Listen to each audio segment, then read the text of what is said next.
நயினார் நாகேந்திரன் அவர்கள் ஜெயித்திருக்கக்கூடிய தொகுதி. அந்த தொகுதியினுடைய அமைப்பு நீங்க பாத்தீங்கன்னா, நயினார் நாகேந்திரன் அவர்கள் மிகப்பெரிய அதிகார உச்சத்தில் இன்னைக்கு இருந்தாலும் கூட அவரே தொகுதி மாறுற முடிவுல தான் இருக்கார். இன்னொன்று, தொகுதிக்குள்ள அவருக்கு நல்ல பெயர் இருக்கு, ஆனா நல்ல பணி செய்திருக்காரா அப்படின்னு பாக்குறப்ப ஒரு சின்ன ஒரு பின்னடைவு அதுல இருக்கு. நேர அப்படியே அப்படின்னா இந்த தொகுதி என்ன ஆகும் அப்படின்னா, நயினார் நாகேந்திரன் இடம்பெயர்ந்தார்னா அந்த இடத்துல அதிமுக போட்டியிடுறதுக்கான ஒரு வாய்ப்பு இருக்கு. ஏன்னா அந்த மாவட்டத்தில் அதிமுகவும் ரொம்ப வலுவா இருக்காங்க. ஸோ அப்படி அதிமுகவா இருந்துச்சுன்னா அங்க இருக்கக்கூடிய மாநகர் மாவட்ட செயலாளர் கணேசராஜா வந்து இந்த ரேஸ்ல ரொம்ப முன்னாடி இருக்காரு. பாளையங்கோட்டை அப்படின்னாலே அது வந்து திமுகவோட ஒரு வெற்றி கோட்டை அப்படின்னு தான் நான் பார்க்குறேன். அப்துல் வகாப் மீண்டும் மாவட்ட செயலர் ஆயிட்டாரு, அதிகாரத்தை தன் கட்டுப்பாட்டுக்குள்ள வைத்திருக்கிறாரு. வகாப்புக்கு தொகுதிக்குள்ளேயும் நல்ல பேர் இருக்கு, சிறுபான்மையினர் மத்தியிலும் நல்ல பேர் இருக்கு, பெரும்பான்மை சமூக மத்தியிலும் நல்ல பேர் இருக்கு. ஸோ வகாப் தான் திமுக வேட்பாளர். இன்னொன்று, இந்த தொகுதியை கேட்கிற நபர் வந்து ரொம்ப ரொம்ப முக்கியமான விஐபி சரத்குமார் ஆசைப்படுறாரு. இந்த தொகுதியிலே நம்மலாம் உள்ள போயிட்டு வந்ததுல பெரிய ஒரு ஆச்சரியம் என்னன்னா, தமிழக வெற்றி கழகம் இந்த தொகுதிக்குள்ள ரொம்ப வலுவா இருந்தாங்க. மீனவர்கள் யாரெல்லாம் போட்ல தமிழக வெற்றி கழகம்னு எழுதியிருந்தாங்களோ அவங்களுக்குலாம் மானிய விலை மண்ணெண்ணெயை நிறுத்திட்டாங்க, டீசல் தரல, பெட்ரோல் தரலன்னா பயங்கர போராட்டம் பண்ணாங்க. இப்படி இருக்கக்கூடிய இந்த காலகட்டத்தில் அந்த அளவுக்கு தாவேக்காங்க வேரூன்றி தமிழக வெற்றி கழகம் எடுக்கக்கூடிய ஓட்டு தான் இன்னைக்கு திமுகவுக்கு அச்சுறுத்தல்.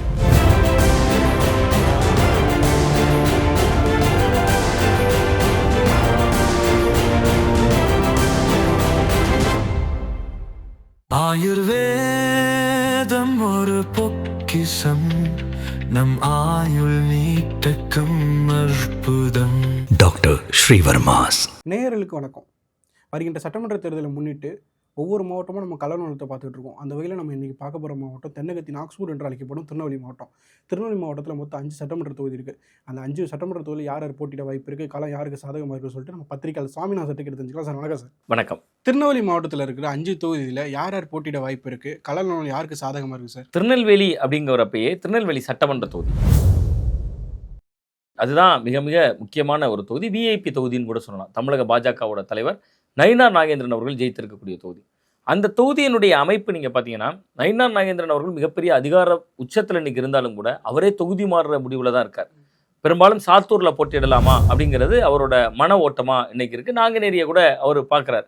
ஆனால் சாத்தூர் அப்படிங்கிறதா நான் பார்க்குறேன். சாத்தூர் தான் அவர் போகிறதுக்கான வாய்ப்பு இருக்குது அப்படின்னு பார்க்குறேன். ஏன் தொகுதி மாறுறாரு அப்படிங்கிற இடம் வந்து இன்னைக்கு வந்து ஓபிஎஸ் டிடிவி போன்றவர்கள்லாம் விலகி நிற்கிறாங்க. அவங்களுக்கும் இவருக்குமே முரண் இருக்குது. தேசிய ஜனநாயக கூட்டணிக்குள்ளே ஓபிஎஸ் டிடிவி வர்றதுக்கும் வாய்ப்பு இருக்குது. பட் ஆனால் அவங்களுக்குலாம் இந்த வார்த்தை பிரயோகங்கள் வந்து முக்குளத்தூர் சமூக மக்கள்கிட்டயே கொஞ்சம் சேதத்தை நயினார் தரப்புக்கே ஏற்படுத்தியிருக்கு. இன்னொன்று, தொகுதிக்குள்ள அவருக்கு நல்ல பெயர் இருக்கு, ஆனால் நல்ல பணி செய்திருக்காரா அப்படின்னு பார்க்குறப்ப ஒரு சின்ன ஒரு பின்னடைவு அதில் இருக்கு. இன்னொன்று, அந்த தொகுதியோட அமைப்பே நீங்கள் பார்த்தீங்கன்னா நயினார் நாகேந்திரனுக்கு ஒரு தடவை வெற்றியை தரும், ஒரு தடவை தோல்வியை தரும். ஒரு தடவை ஜெயிப்பார், ஒரு தடவை தோப்பார். நீங்கள் 2 முறை அவர் ஜெயித்த ஓட்டு வித்தியாசத்தையும் பார்த்தீங்கன்னாலுமே பெரிய ஓட்டு வித்தியாசத்தில் ஜெயிச்சிருக்க மாட்டார். ஸோ நயினார் நாகேந்திரன் தனக்கு பாதுகாப்பான தொகுதியா இன்னொரு தொகுதியை நோக்கி இடம்பெறலாமா அப்படிங்கக்கூடிய ஒரு ஆசையும் அவருக்கு இருக்கு. நேர அப்படியே அப்படின்னா இந்த தொகுதி என்ன ஆகும் அப்படின்னா, நயினார் நாகேந்திரன் இடம்பெயர்ந்தார்னா அந்த இடத்துல அதிமுக போட்டியிடுறதுக்கான ஒரு வாய்ப்பு இருக்கு. ஏன்னா அந்த மாவட்டத்தில் அதிமுகவும் ரொம்ப வலுவா இருக்காங்க. கடந்த தேர்தலில் நயினார் நாகேந்திரன் அவர்கள் ஜெயிக்கிறதுக்கும் அதிமுக தான் காரணமாக இருந்தாங்க. ஸோ அப்படி அதிமுகவா இருந்துச்சுன்னா அங்கே இருக்கக்கூடிய மாநகர் மாவட்ட செயலாளர் கணேசராஜா வந்து இந்த ரேஸ்ல ரொம்ப முன்னாடி இருக்காரு. யார் இந்த கணேசராஜான்னு பார்த்தீங்கன்னா, இதுக்கு முன்னாடி இதே திருநெல்வேலியில திமுக எம்எல்ஏவா இருந்தார் மாலைராஜான். அவரோட சொந்த சகோதரர் தான் இவர். மாலைராஜா ஒருவேளை திமுக வேட்பாளராகலாம். நீங்க திமுக முகாம்ல ஏஎல்எஸ் அவர் வந்து ரொம்ப ஒரு ஒரு பாரம்பரியமான திராவிட முன்னேற்ற குடும்பம். அவங்க அப்பா அவரு எல்லாருமே திமுக குடும்பம். ஒருவேளை அவருக்கு வாய்ப்பு இல்லாத பட்சத்துல அவங்க ஒருவேளை முக்குளத்தூர் சமூகத்துக்கு ஏன்னா ஏடிஎம்கே வந்து முக்குளத்தூர் கொடுக்கறதுனால இவங்க முக்குளத்தூர் கொடுத்தாங்க அப்படின்னா அவங்களோட சாய்ஸ்ல வந்து 2 பேர் பலமா இருக்கும். ஒன்று மாலைராஜாவும் இருக்கலாம். ஏன்னா கணேசராஜா குடும்பத்திலிருந்தே அவர் எதிர்க்கிறதுக்கு ஒரு ஆள்னு கொண்டு வரலாம். பட் அதெல்லாம் விட மிக முக்கியமா இன்னொரு பேர் இருக்குன்னா கருப்பசாமி கோட்டையப்பன் அப்படிங்கிறவர். அவங்க அப்பா கோட்டையப்பன் மு.க. ஸ்டாலின் அவர்களுடைய காலத்திலே இளைஞரணியில பொறுப்புல இருந்தவர். ஸோ நீண்ட நெடிய அரசியல் பாரம்பரியம் கொண்ட குடும்பம் அந்த குடும்பம். கருப்பசாமி கோட்டையப்பன் வந்து இப்போ இருக்கக்கூடிய உதயநிதி, அன்பில் மகேஷ் அந்த தலைமுறை திமுக தலைவர்களோடு ரொம்ப நெருக்கமாகவும் இணக்கமாகவும் அவர்கள் சொல்லக்கூடிய படிகளை திருநெல்வேலியில் செய்யக்கூடியவராகவும் இருக்காரு. ஸோ அந்த அடிப்படையில் கருப்பசாமி கோட்டையப்பனும் இங்கே இந்த பட்டியலில் இடம் பிடிக்கிறாரு. தமிழக வெற்றி கழகத்தை பொறுத்தவரை தொகுதிக்குள்ளே இருக்காங்க. ரொம்ப கணிசமாக இல்லாட்டாலும் ஓரளவு குறிப்பிடத்தகுந்த எண்ணிக்கையில் இருக்காங்க. நாம் தமிழர் கட்சியும் அங்கே வழக்கமாகவே திருநெல்வேலியில் போட்டிடுறாங்க. யாதவர் சமூக வேட்பாளர்களுக்கு அவங்க வாய்ப்பு கொடுக்குறாங்க. ஏன்னா அந்த தொகுதியினுடைய அமைப்பில் யாதவர் சமூக மக்களும் இருக்காங்க கணிசமாக, அது மாதிரி முக்குளத்தோர் இருக்காங்க, தேவேந்திர உள்ள வேளாளர்கள் இருக்காங்க, ஸோ பிள்ளைமார் சமூகம் இருக்குது. ஸோ அவர் யாதவர் சமூக மக்களுக்கு தான் தொடர்ச்சியாக நாம் தமிழர் கட்சி கொடுக்கக்கூடிய ஒரு வாய்ப்பையும் பார்க்க முடியுது. ஸோ இதையெல்லாம் வைத்து கூட்டி கழித்து பார்க்குறப்ப நயினார் நாகேந்திரன் இடம்பெயர்ற அளவுக்கு தொகுதி இருக்குது அப்படின்னாலே நமக்கு தெரியும் அந்த தொகுதி வந்து இன்னைக்கு மனச்சூழலில் திமுகவுக்கு ஒரு வேலை சாதகமாக இருக்கலாம். பட் அதிமுக வலுவான வேட்பாளரை இறக்குற பட்சத்தில் களம் இருமுனை போட்டியாக ரொம்ப கூர்மையாக மாறுறதுக்கான வாய்ப்பு இருக்குது. சார், நயினார் நாகேந்திரன் அப்படி தொகுதி மாறினா திருநெல்வேலி மாவட்டத்தில் ஏதாவது ஒரு தொகுதி ராதாபுரம் நாங்குநேரில் கூட மாறலாம். ஏன் சாத்தூருக்கு போகணும், அதுவும் விருதுநகர் மாவட்டத்தில்? நிச்சயமாக நீங்கள் வந்து அன்றைக்கி வந்து இங்கே இருக்கக்கூடிய நாங்குநேரி தொகுதியை பற்றி நீங்கள் பார்த்தீங்கன்னா தொடர்ந்து நாடார் சமூக மக்கள் ஜெயிக்கக்கூடிய தொகுதியாக இருக்குது. அங்கே வந்து முக்குளத்தோர் ஓட்டு இருக்குது. ஆனால் ஒவ்வொரு தேர்தலையும் அங்கே ஃபார்வர்ட் பிளாக் தனியாக நிற்கிறாங்க. இன்றைக்கி அதிமுக கூட்டணிக்குள்ளே ஃபார்வர்ட் பிளாக் வந்துருச்சு. அதாவது அதில் பார்த்தீங்கன்னா 2 பிரிவாக அங்கே செயல்படுறாங்க ஃபார்வர்ட் பிளாக். ஒன்று கதிரவனை தான் இணைச்சிருக்காங்க ஃபார்வர்ட் பிளாக்ல. சுரேஷ் தேவர்னு ஒருத்தர் இருக்கார். அவர் தான் தென் மாவட்ட ஸ்ரீவைகுண்டம் சுரேஷ்குமார், அவர் தான் அந்த ஏரியாவில் வலுவான ஒரு முக்குளத்தோர் ரெப்ரசன்டேட்டிவாக இருக்கார். அந்த கட்சியான ஃபார்வர்ட் பிளாக் அதிமுக பிஜேபி விட்டு விலகி நிற்குது, திமுக கூட்டணியில் இருக்காங்க. திமுக சார்பில் இருக்கார். அவங்க என்ன தனித்தனி அமைப்பு மாதிரி தானே செயல்படுறாங்க, அவங்க திமுக சார்பில் இருக்காங்க. நீங்கள் நாங்குநேரியில் கடந்த கால தேர்தல் முடிவுகள் எடுத்து பார்த்தீங்கன்னாலே யார் வேணாலும் போட்டு எடுத்துங்க, ஃபார்வர்ட் பிளாக் திடீர்னு நின்றுச்சுன்னா ஒரு 15,000 ஓட்டு விழும். அந்த முக்குளத்தோர் சமூக மக்கள் ஓட்டு அப்படியே ஒரு 15,000 ஓட்டு அந்த கட்சிக்கு விழக்கூடிய வாய்ப்பு இருக்குது. ஸோ நயினார் நாகேந்திரன் அதை யோசிப்பார்ல, ஏன் போய் ரிஸ்க் எடுக்கணும்? திருநெல்வேலியே ரிஸ்க்குங்கிறாரு. ஒரு மனிதன் ஆபத்துங்கிற இடத்துலேருந்து பேராபத்தில் போய் எதுக்கு உட்கார போகிறாரு? ஸோ இன்னொன்று அந்த தொகுதியினுடைய கல்ச்சர் நீங்கள் பாருங்கள். ரூபி மனோகரன் நாடார் சமூகத்தை சேர்ந்தவர். அதுக்கு முன்னாடி இருந்த வசந்தகுமார் எல்லாருமே அவரும் நாடார் சமூகத்தை சேர்ந்தவர். இடைத்தேர்தலில் ஜெயிச்சார் ரெட்டியார்பட்டி நாராயணன் நாடார் சமூகத்தை சேர்ந்தார்.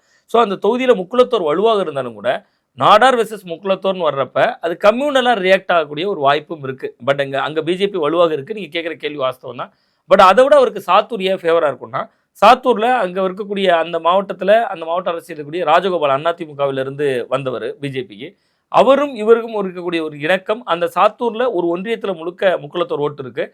ப்ளஸ் அங்கே நீங்கள் பார்த்தீங்க விருதுநகர் மாவட்டத்தில் தேமுதிக எவ்வளோ ஓட்டு வாங்கினாங்க, போன பாராளுமன்ற தேர்தலில் அதிகமான ஓட்டு வாங்கின பகுதிகளில் அந்த தொகுதிகள் வருது.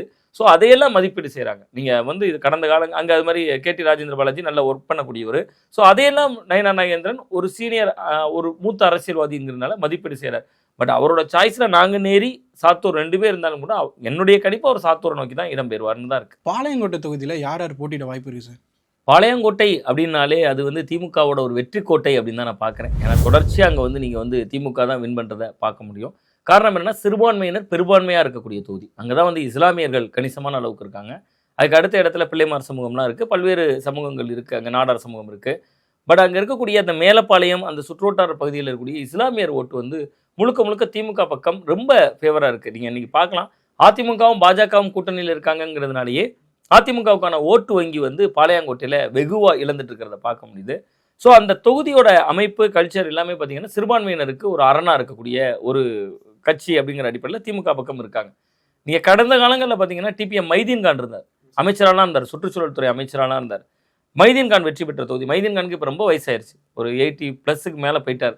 ப்ளஸ் வந்து அவரால் ஆக்டிவாக முன்னாடி மாதிரி இருக்க முடியாத சூழலில் தான் அப்துல் வகாப் வரார். அப்துல் வகாப் வந்து அங்கே மாவட்ட செயலாளர் இருக்கார். இன்னைக்கு இடைக்காலமாக அப்துல் வகாப் மேலே கட்சியிலே கொஞ்சம் அதிருப்திகள் இருந்துச்சு, அதாவது தலைமைக்கு. காரணம் என்னன்னா, மாவட்ட மன்னிக்கணும் திருநெல்வேலி மேயருக்கும் அவருக்கும் இடையில பயங்கர உள்குத்து கலாட்டாக்கள் போய்கிட்டே இருந்துச்சு. இங்கே ஒரு பக்கம் கட்டம் கட்டுவாங்க, அங்கே ஒரு பக்கம் கட்டம் கட்டுவாங்க. இப்போ அந்த சூழல்லாம் மாறிடுச்சு. புதிய மேயரா சைக்கிள் கிட்டு அப்படிங்கிற ஒரு இப்போ வந்துட்டாரு. அப்துல் வகாப் மீண்டும் மாவட்ட செயலர் ஆயிட்டாரு. அதிகாரத்தை தன் கட்டுப்பாட்டுக்குள்ளே வைத்திருக்கிறாரு. வகாப்புக்கு தொகுதிக்குள்ளேயும் நல்ல பேர் இருக்குது, சிறுபான்மையினர் மத்தியிலையும் நல்ல பேர் இருக்குது, பெரும்பான்மை சமூக மத்தியிலும் நல்ல பேர் இருக்குது. ஸோ வகாப் தான் திமுக வேட்பாளர், அதில் சந்தேகமே இல்லை. அவருக்கான வாய்ப்புகளை பொறுத்தவரை அங்கே மைனாரிட்டிஸ் அதிகமாக இருக்கிறதுனால திமுகவுக்கு அது ஒரு வழக்கம் போலவே ஒரு நல்ல ப்ளஸ்ஸாக இருக்குது. பட் அதிமுக நிற்கணும்ல காலத்தில். அப்போ அவங்க கடந்த காலங்களில் நீங்கள் அதிமுகவில் பார்த்தீங்கன்னா செல்வி ஜெயலலிதா அவர்களுடைய காலத்தில் தமிழ்மகன் உசேன் பேரே இந்த தொகுதிக்கு அறிவிக்கப்பட்டுச்சு. கடைசி நேரத்தில் தான் விட்ரா பண்ணாங்க அந்த அம்மா. அவங்க வந்து திடீர்னு ஒரு வேட்பாளர் அறிவிப்பாங்க, பட்டியல் வரும், பட்டியலில் பார்த்தா திடீர்னு மாற்றங்கள் இருக்கும். மாற்றங்கள் இருக்கும்போது வேறு வேட்பாளர் வந்துருவாங்க, ஜாக் பாட் அப்படிம்பாங்க. யாருக்கு எந்த நேரத்தில் எது செய்வாங்கன்னே தெரியாது அந்த அம்மா. அப்படிதான் தமிழ்மகன் உசேன் இன்னைக்கு அவைத்தலைவராக இருக்கக்கூடிய அதிமுக சீனியர் 85 வயதை கடந்தவர். அவருடைய பேரே ஒரு முறை இதில் கொடுத்தாங்க. ஏன்னா இஸ்லாமிய ரெப்ரசன்டேட்டிவ் விரும்புறாங்க அதிமுக. அவரு தென் மாவட்டம் சார்ந்தவர். அவரு கன்னியாகுமரி மாவட்டத்தோட முதல் அதிமுக மாவட்ட செயலாளர் அவர் தான். எம்ஜிஆர் காலத்தால் அவர் வந்து எம்ஜிஆர் வந்து கட்சி அறிவிக்கிறாரு. இவர் பஸ் ஓட்டிக்கிட்டே போயிட்டே இருக்காரு. கட்சி அறிவிச்சாருந்தோம்னா பஸ்ஸை நடுவழியில் விட்டுட்டு அப்படியே போயிட்டார். அந்த அளவுக்கு அவர் தீவிரமான எம்ஜிஆர் விசுவாசி. அவரை வந்து பாளையங்கோட்டைக்கு அந்த அம்மா அறிவிச்சுட்டு மாத்துறாங்க. ஏன் இதை சொல்றேன்னா, இஸ்லாமிய முகம் தேவைப்படுது அதிமுக பாளையங்கோட்டையில் எதிர்கொள்ள. பட் இன்னைக்கு அங்கே வலுவான முகங்களா இல்லாத சூழல்ல 4-5 பேருடைய பெயர்கள் சொல்லப்படுது. ஜெரால்டு அதில் முக்கியமான பேராக சொல்கிறாங்க. கிறிஸ்தவ நாடார் சமூகத்தை சேர்ந்த, ஏன்னா மைனாரிட்டி இருக்கும் போது தான் அந்த தொகுதி பாளையங்கோட்டைங்கிறதுனால ஒரு மைனாரிட்டி முகம் வேணும் அப்படிங்கிறதுனால ஜெரால்டுடைய பேர் சொல்லப்படுது. அதே மாதிரி சுதாகே பரமசிவம், அவர் யாதவர் சமூகத்தை சேர்ந்தவர், அவருக்கும் அங்கே கொஞ்சம் வலுவான ஹோல்டு இருக்குது அந்த ஊரில். ஸோ அவருடைய பேரும் ஒன்று சொல்லப்படுது. அண்ணா திராவிட முன்னேற்ற கழகத்தை பொறுத்தவரை இளைஞர்களுக்கு வாய்ப்பு கொடுக்கலாம் அப்படின்னு கூட யோசிக்கிறாங்க. ஐடி விங்கில் மிக முக்கியமாக சம்சு சுலைமான் அப்படின்னு சுல்தான் அப்படிங்கக்கூடிய ஒரு யங்ஸ்டர் இருக்காரு. அவர் வந்து ரொம்ப ஆக்டிவாக களப்பணி செய்கிறாரு. ஸோ அது மாதிரி புதிய முகங்களுக்கு இளைஞர்களுக்கு கொடுக்கலாமா அப்படின்னு யோசிக்கிறாங்க.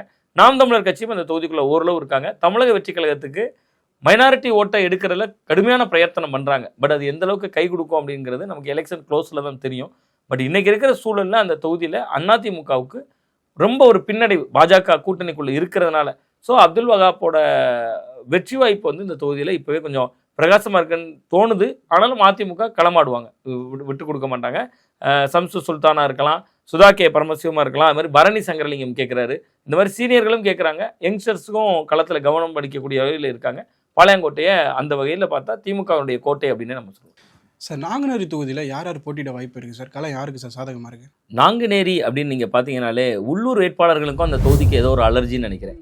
ஏன்னா பார்த்தீங்கன்னா ரூபி மனோகரன் இப்போ சட்டமன்ற உறுப்பினர் இருக்கார், எங்கள் கன்னியாகுமரி மாவட்டத்தை சேர்ந்தவர். அதுக்கு முன்னாடி இடைத்தேர்தலில் ரெட்டியார்பட்டி நாராயணன் ஜெயிச்சார், நினைவில் இருக்கலாம். 2000 அந்த காலகட்டங்களில் எடப்பாடி பழனிசாமி அவருடைய ஆட்சி 2019 பாராளுமன்ற தேர்தலோடு வந்ததுன்னு நினைக்கிறேன். அந்த இடைத்தேர்தலில் ரெட்டியார்பட்டி நாராயணன் ஜெயிச்சார். அந்த நேரத்தில் என்ன பிரச்சாரம் பண்ணாங்கன்னா மண்ணின் மைந்தர்னு போட்டாங்க. ஏன்னா அந்த அளவுக்கு அந்த தொகுதிக்கும் மண்ணின் மைந்தர்களுக்கும் வெகு தூரம் போயிடுச்சு. காரணம் என்னென்னா, நான் குறிப்பிட்டதை போல இப்போ பார்த்தீங்கன்னா ரூபி மனோகரன் கன்னியாகுமரி மாவட்டத்தை சேர்ந்தவர், அதுக்கு முன்னாடி அங்கே ஜெயிச்சிருந்த வசந்தகுமார் அவர்கள் கன்னியாகுமரி மாவட்டத்தை சேர்ந்தவர், அதுக்கு முன்னாடி அந்த தொகுதியில் பார்த்தீங்கன்னா சமத்துவ மக்கள் கட்சியிலேருந்து ஒதுக்கப்பட்டிருந்து சாமகலேருந்து வந்து போட்டிட்டு ஜெயிச்சுட்டு போயிருந்தாங்க. அவங்களும் வெளியூர் வேட்பாளர். இப்படி அந்த தொகுதியினுடைய கல்ச்சரு உள்ளூர் வேட்பாளர்களுக்கும் அந்த தொகுதிக்கும் ரொம்ப அலர்ஜியோ அப்படிங்கிற அளவுக்கு தான் இருக்குது. ஸோ அந்த வகையில் இந்த முறையும் ரூபி மனோகரன் சீட்டு கேட்குறாரு. ஏன்னா அந்த தொகுதியில் அவருக்கு வெற்றி பதிவு செய்யப்பட்டிருக்கு. ஸோ அவர் தனக்கு இந்த முறையும் ஒரு வாய்ப்பு கிடைத்தா நல்லா இருக்குமே அப்படின்னு அவர் நினைக்கிறாரு. எதிர்த்தரப்பில் அதிமுகவும் அந்த சீட்டுக்கு ஆசைப்படுறாங்க, பாஜகவும் ஆசைப்படுறாங்க. பாஜகவை பொறுத்தவரை தமிழிசை சவுந்தரராஜன் அந்த தொகுதியை குறி வைக்கிறாங்க. ஏன்னா அந்த தொகுதிக்குள்ளே வந்து நாடார் சமூகம் பெரும்பான்மையாக இருக்காங்க. ஸோ அவங்க வந்து கன்னியாகுமரியை விட நமக்கு வந்து நாங்குநேரி சேஃபாக இருக்கும் அப்படின்னு நினைக்கிறாங்க. நீங்கள் ஹரிநாடார் ஒரு உதாரணத்துக்கு எடுத்துக்கிட்டிங்கன்னா, அவர் போன முறை ஆலங்குளத்தில் போட்டிட்டார். அதுக்கு முந்தின காலகட்டங்கள் எடுத்திங்கன்னா நாங்குநேரில் தான் போட்டிட்டார். அந்தளவுக்கு அங்கே இந்து நாடார் சமூக ஓட்டு இருக்குது. ஸோ அப்போ இன்னைக்கு வந்து அந்த தொகுதிக்குள்ளே பிஜேபி வளர்ந்துருக்கு, தேசிய சிந்தனை வளர்ந்துருக்கு. ஸோ அதையெல்லாம் மையமாக வச்சு தமிழிசை என்ன நினைக்கிறாங்கன்னா, நம்ம இந்த தொகுதியில் போட்டிட்டா நல்லாயிருக்கும் அப்படின்னு நினைக்கிறாங்க. அது ஒன்று. இன்னொன்று, இந்த தொகுதியை கேட்குற நபர் வந்து ரொம்ப ரொம்ப முக்கியமான விஐபி சரத்குமார் ஆசைப்படுறாரு. சரத்குமார் ஆமா, ஏன்னா நாடார் சமூக மக்கள் அந்த தொகுதிக்குள்ள கணிசமா இருக்காங்க. சரத்குமார் 2 தொகுதியை குறி வைக்கிறார். ஒன்று தென்காசி, இன்னொன்று நாங்குநேரி. 2ல ஏதோ ஒன்று கிடைக்கணும். ஏன் இந்த லாஜிக் வருதுன்னா, கடந்த 2011 சட்டமன்ற தேர்தலில் விஜய் ஜெயலலிதா அவர்கள் சமத்துவ மக்கள் கட்சிக்கு 2 தொகுதியில் ஒதுக்குனாங்க. ஒன்று தென்காசி சரத்குமார் ஜெயிச்சார், இன்னொன்று நாங்குநேரி எர்ணாவூர் நாராயணன் ஜெயிச்சார். அப்போ அவங்க ஏற்கனவே ஜெயித்த தொகுதி. சாமகனுடைய சின்னம் பரிசீலிக்கப்பட்ட தொகுதி. இன்னைக்கு சாமகவே இல்லை, சாமக பாஜக ஆயிருச்சு. ஆனாலும் சரத்குமாருடைய முகம் தான் இன்னைக்கு ஜெயிக்க வச்சிருக்கோம். அப்ப சரத்குமாரும் இந்த தொகுதியை ஆசைப்படுறாரு, தமிழிசை சவுந்தரராஜன் அவர்களும் விரும்புறாங்க. இது பாஜகவினுடைய நிலைமையா இருக்கு. ஒருவேளை திருநெல்வேலிய பாஜகவே நின்றுச்சுன்னு வச்சுங்களேன், அங்க இருக்கக்கூடிய மாநகர் மாவட்ட செயலாளர் கணேசராஜா இங்க இடம்பெறதுக்கும் வாய்ப்பு இருக்கு. ஆனா திமுகவுக்கும் இந்த தொகுதி மேல ஆசை இருக்கு. காங்கிரஸ் கூட்டணியில ரூபி மனோகரன் கேட்டுட்டாருன்னு தொகுதியை கொடுப்பாங்களான்னு கேட்டா கொஞ்சம் இந்த முறை இழுபறியாகத்தான் இருக்கும் அப்படின்னு பாக்குறேன். ஏன் அப்படின்னு பாத்தீங்கன்னா, அங்கே அந்த தொகுதியை உள்ளடக்கின பகுதியில் மாவட்ட செயலாளர் வரக்கூடிய கிரகாம்பல், அவருக்கும் ஒரு கிளீன் இமேஜ் இருக்குது. அவர் வந்து ஒரு பெரிய தொழிலதிபர், கல்விக்கூடங்கள் வைத்திருக்காரு, ஏராளமான தொழில்கள் பிஸ்னஸ் பண்ணாலும் கூட பிஸ்னஸ் பண்ணுறவங்க க்ளீன் இமேஜில் இருக்கிறது ரொம்ப ரேர். ஆனால் அவர் க்ளீன் இமேஜாக அந்த பகுதியில் அறியப்படுறாரு. இப்போ தான் மாவட்ட செயலாளரை போட்டாங்க அண்மையில், சில காலங்களுக்கு முன்பு. அவருக்கும் இந்த தொகுதி மேலே அந்த தொகுதியை கேட்கலாமே அப்படின்னு திமுக, ஏன்னா 20 ஆண்டுகளாக திமுக போட்டியே போடலை அந்த தொகுதியில். வழக்கமாக கூட்டணி கட்சியான காங்கிரஸ் கொடுக்குறாங்க, காங்கிரஸ் ஜெயிச்சிருது. பட் ஆனால் திமுக இந்த தொகுதிக்குள்ளே அழிஞ்சிரும் இப்படியே போச்சுன்னா அப்படிங்கிற ஒரு பார்வையும் இருக்குது. ஸோ கிரகாம்பலும் இந்த தொகுதியை கேட்குறாரு. அவர் இப்போ மாவட்ட செயலாளராகவும் இருக்கார். இதுதான் இந்த தொகுதியினுடைய கல்ச்சராக இருக்குது. பட் திமுக காங்கிரஸ் கூட்டணி வலுவாக தான் இருக்குது. அவர்களை எதிர்கொள்றதுக்கு நட்சத்திர வேட்பாளர்கள் வந்தாலும் ஆச்சரியப்படுறதுக்கு இல்லை அப்படிங்கிறத இப்போ. சார், ராதாபுரம் சட்டமன்ற தொகுதியில் யார் யார் போட்டியிட வாய்ப்பு இருக்குது? களம் யாருக்கு சார் சாதகமாக இருக்குது? ராதாபுரம் வந்து தொகுதி அடிப்படையில் ரொம்ப ரொம்ப முக்கியமான ஒரு தொகுதி அப்படின்னு நான் பார்க்குறேன். ஏன்னா இன்றைக்கி வந்து ராதாபுரம் தான் சபாநாயகர் அவர்களுடைய தொகுதி. அப்பாவு அப்படின்னா பழைய கால வாத்தியார், காங்கிரஸ் முகாம்கள்லாம் இருந்து திராவிட முன்னேற்ற கழகத்துக்கு வந்தவர். தொகுதிக்குள்ளே அவருக்கு நல்ல பேரா கெட்ட பேரான்னு கேட்டிங்கன்னா கலவையான ஒரு பெயர் தான். நம்ம தொகுதியிலேருந்து ஒருத்தர் சபாநாயகராக இருக்காரு அப்படின்னு சந்தோஷப்படுறவங்களும் இருக்காங்க. நம்ம தொகுதியில் சபாநாயகராக இருந்து சபையவே வழி நடத்துறாரு, ஊருக்குள்ள இவ்வளோ பிரச்சனைகள் இருக்குது பார்க்க மாட்டாரேன்னு அப்படின்னு நினைக்கிறவங்களும் இருக்காங்க. ஏன்னா கடுமையான தண்ணீர் தட்டுப்பாடு இருக்கக்கூடிய பகுதி ராதாபுரம்.